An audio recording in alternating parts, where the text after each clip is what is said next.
Bom, a polícia acabou arrombando o prédio das lutas clandestinas, corredor vazio, grade aberta, nenhum lutador, nenhuma prova. Então são 3 segundos de plano, e claro, com muita intensidade. E passou batido, sim, sobre o final de Fúria na Netflix. E claro que o Supernet está aqui para trazer todos esses olhares e se a operação era surpresa e como que dezenas de homens presos ali em jaulas evaporaram em minutos antes. E se não era surpresa?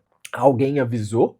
Alguém com acesso, com o veículo, com hora marcada? Fúria não terminou ali com a prisão do vilão, termina mesmo com um recado intenso, a máquina continua assim, girando, e ela é muito maior, muito mais intensa, e claro que a gente vai comentar da segunda temporada, se vai existir ou não, e do final, claro, dessa primeira. Eu sou o Paulo, Super Nerd Brasil, já vai chegando com o seu likezão aqui neste canal maravilhoso, a gente fala sobre filmes, séries e novelas, e o final de Fúria lá na Netflix, né, a gente vai ligar as pontas aí desses 6 episódios, montar uma teoria também, um caminho, e vamos com spoilers a partir de agora, tá? Minha opinião já sobre esse final dessa temporada 1, eu acho que o último episódio, quem assistiu o último episódio, ficou muito preocupado, perceptivo ali em saber se Marcelo ia vencer a luta, e claro que a gente ficou nesse foco. Só que a luta nunca foi um momento ápice, né? Uma frase ali que o Henrique solta para a filha minutos antes de ser preso, é uma frase que muda tudo e que eu acho que a gente pode conectar muita coisa. Mas o penúltimo episódio, ele abandona o presente e volta lá atrás para mostrar Tadeu, um homem pobre vivendo com a esposa Luzia, e o filho pequeno, e o Marcelo, né? Então, ela lavava a roupa dos outros, o menino trabalhava em vez de estudar, e aí aparece a proposta que muda a família, que destrói um evento longe dali, pagando 10 vezes mais, né? Um mês, 2 meses no máximo. Então, Luzia resume esse dilema numa pergunta que vale o episódio inteiro. Você vai comprar uma terra ou um caixão?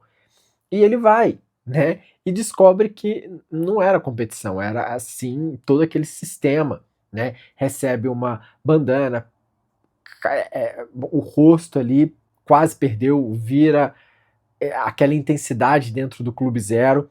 Então, onde a única regra era eliminar para não morrer, né? Agora, a cena que muda esse final inteiro, porque se a gente for reparar nisso, Fúria, ela foi inteligente aqui no que ela se propôs a apresentar, porque o acordo era simples: 10 vitórias e a liberdade.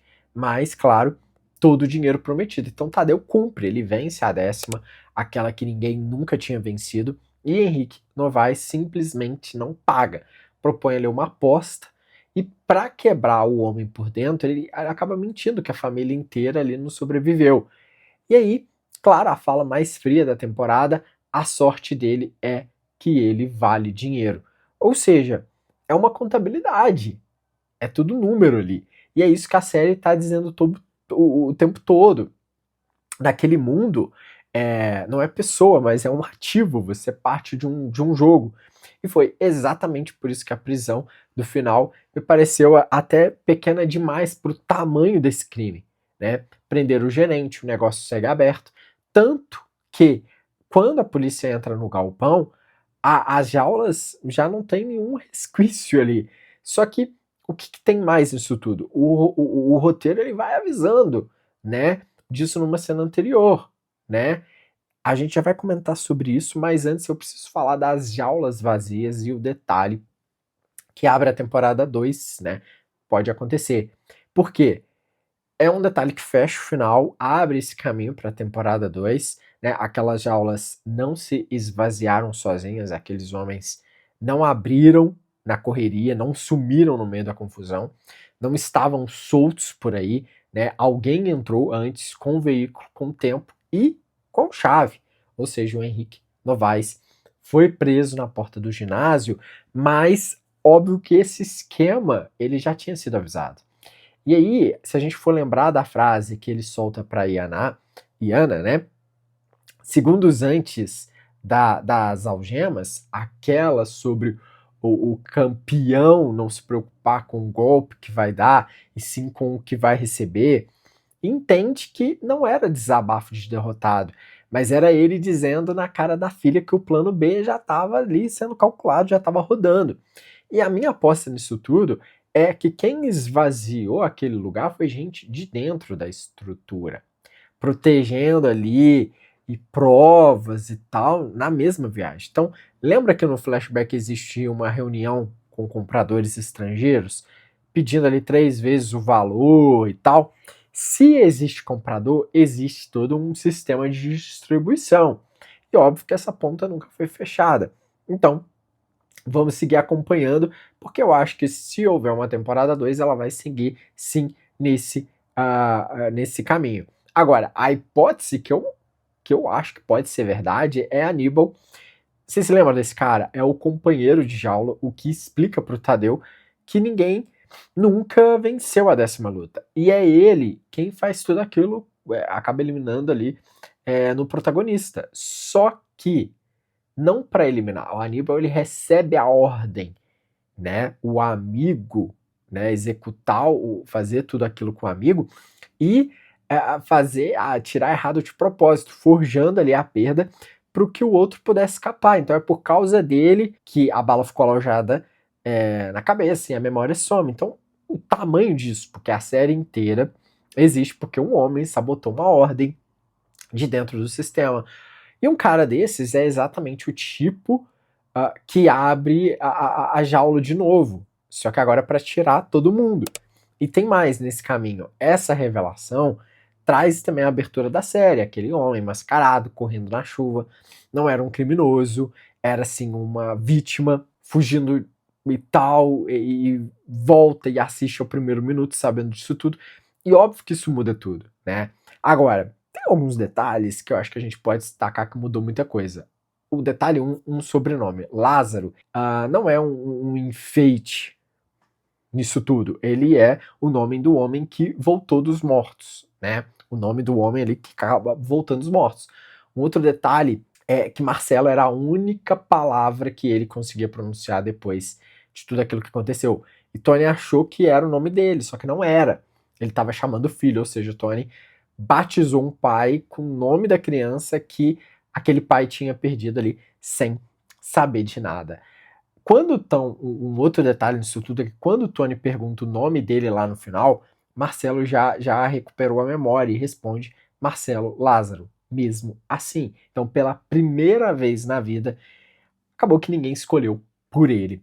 Um outro detalhe, eu acho que esse detalhe é muito bom, é que a última cena no lixão, sem nem muito diálogo, né? Ele volta ali no lugar onde foi encontrado, queima a bandana, só que a bala continua na cabeça dele. Então o passado saiu, mas ainda tá ali, de certa forma, no corpo dele, né? E tal. Tem um bate-papo na Netflix de entrevista que eu acho legal a gente destacar aqui, a preparação do elenco, né? De como eles se prepararam para viver todas essas intensidades. E a série funciona, né? O elenco funcionou tudo, a intimidade com o boxe, com o jiu-jitsu, né? Então trouxe isso, uma aposta aí de séries que a Netflix tem dado, né? E eu acho que funcionou bacana, né? Agora, Fúria não é uma série sobre luta, é uma série sobre 3 pais que mentiram ali dizendo e que era para proteger, né? O Tadeu, né, que some prometendo voltar, Tony esconde do rapaz que sabia quem ele era e ainda deixa ele fazer tudo aquilo com a bala. O Henrique, que construiu um império inteiro na frente da filha, fingindo que é negócio limpo. Então, 3 pais, 3 mentiras, 3 filhos que descobrem tudo praticamente no mesmo episódio. Então, os 3 acabam ali julgados ali por essas mulheres, Luzia, Gabriela e Ana. Então, é quem. E a Iana é quem injeta o vídeo do clube zero na transmissão do ginásio ali no terceiro round, e entrega o próprio pai, não para a polícia, mas para o público, né? Agora, e eu acho que a série acertou nesse caminho, nessa construção. E para fechar o nosso vídeo, a minha opinião sobre esse final, Fúria acertou onde muita produção brasileira erra, né? E que é tratar a luta não como um esporte bonito, né? E trata, acho que a série trata como economia. Acho que era esse ponto que eu queria trazer aqui. O Fábio Lago ele entregou um personagem muito complexo, né? Um mentor que também é um criminoso, e a série tem coragem de não vender ele como um santo, sabe? Só que o meio da temporada patinou muito, claro. Mas é uma boa construção. As séries brasileiras, geralmente, elas erram no meio, assim, de ritmo, né?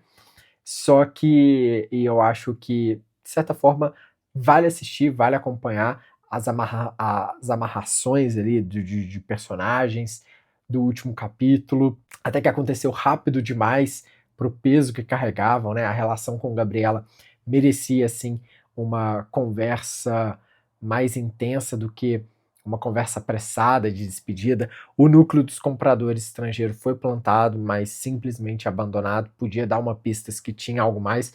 Não sabe se a série vai ter continuidade, mas planta essa pista, porque se você deu a deixa, você tem que jogar alguma coisa.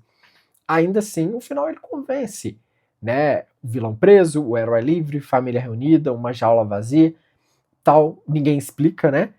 Mas é uma ameaça, né? E essa jaula é uma vitória pessoal, né? Então, de certa forma, tem alguns arredondamentos ali que funcionam. Quero saber da opinião de vocês. Deixe seu like, se inscreva aqui neste canal maravilhoso. A gente volta falando sobre filmes, séries e novelas sempre por aqui neste canal.